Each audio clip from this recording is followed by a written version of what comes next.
sa diri nga pagalagad sa kingdom, pila kaha sa ato ang tanan na bautismuhan ang nahimo ng bulawan?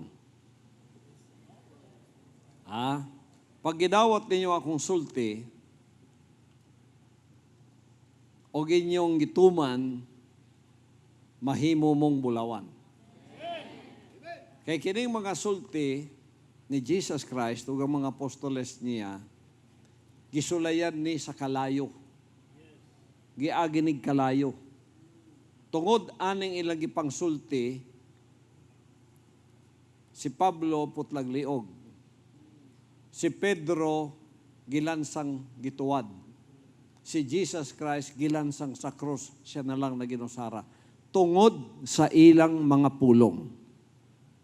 Tungod aning mga pulunga nga atong nadawat karon. Mao nang kining mga pulunga bulawan. Bulawanon. Karon sa atong modernong panahon, una ni natugyan sa kuha, ni agi pud ko og kalayo sa duha ka bukid sa 6 ka tuig.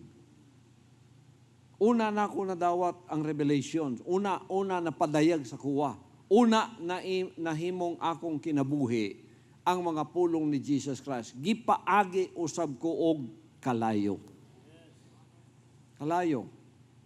Tamayong 5 years na walay undang kadadlaw.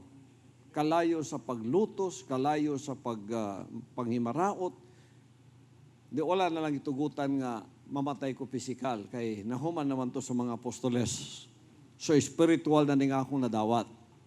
Pero una na akong nadawat ang spiritual, grabing kalayo sa kasakitan, paglutos, panghimaraot, pagpakaulaw ang akong nadawat. Una ni nahimong pinadayag sa kuha. Kay ngano, nakabalo ang amahan ug ako na ning ikinabuhi. Unya ako nang iwali. Kung unsa ang kalayong akong naagian didto, maupod ang kalayo nga akong agion dinhi sa gawas. Tanawang pangpanghimaraot didto.